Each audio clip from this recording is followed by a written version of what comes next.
সম্মানিত দর্শক, আসসালামু আলাইকুম। যে যেখান থেকে এই মুহূর্তে আমার সাথে আছেন সকলকে আমার পক্ষ থেকে আন্তরিক শুভেচ্ছা ও অভিনন্দন।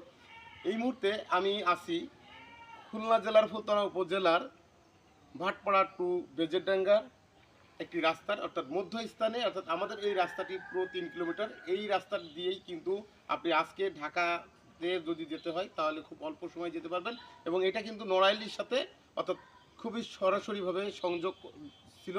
কিন্তু কোনো না কোনো একটা সময় আমাদের এই এলাকায় ফেরি টেরি অনেক কিছু ছিল, কিন্তু সেটা কিন্তু এখন সেগুলো বেহাল দশা, এবং এটাকে অন্য এলাকায় নিয়ে যাওয়ার পরিপ্রেক্ষিতে এই রাস্তার অবস্থা কিন্তু আরও খুবই জনজীর্ণ অবস্থা।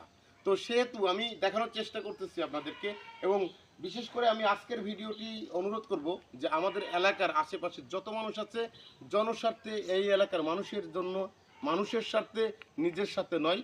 তো সেই ক্ষেত্রে যেন এই ভিডিওটি ঊর্ধ্বতন মহল পর্যন্ত পৌঁছায়, যেখান থেকে অন্তত এই রাস্তাটি সংস্করণ এবং মেরামতের একটা সুযোগ সৃষ্টি হয়। একবার অসুস্থ হয়ে পড়লে তাকে হসপিটালাইজ করা সম্ভব হবে না, রাস্তার যে বেহাল দশা হচ্ছে। তো আগামীতে কি হবে সেটা আমি হয়তো জানি না, তারপর আমি আপনাদেরকে দেখানোর চেষ্টা করি কত বড় ঝুঁকিপূর্ণ একটা স্থান।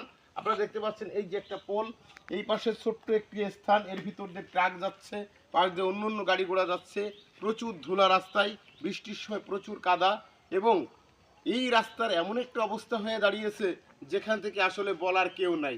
অর্থাৎ আমার মনে হয় কি বিষয়টি ঠিক এরকম সরিষার মধ্যে ভূত, কেউ করতেছে কুতকুত আর কেউ করতেছে খুঁতখুত, অর্থাৎ আমরা কুতকুত এবং খুঁতখুতের মধ্য দিয়েই আছি, যার পরিপ্রেক্ষিতেই কিন্তু আজকে এই অবস্থা।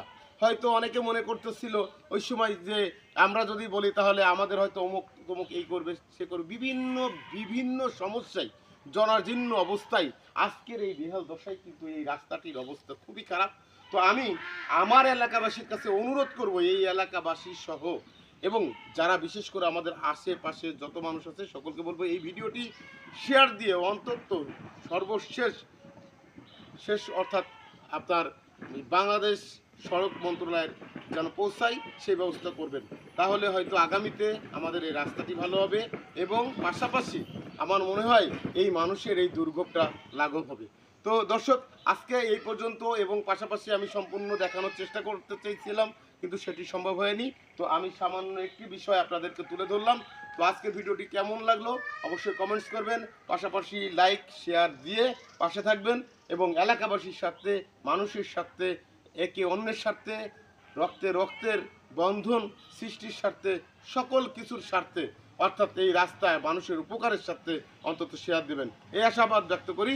আল্লাহ হাফেজ, দেখা হবে, কথা হবে কোনো একটি ভিডিও নিয়ে। ততক্ষণ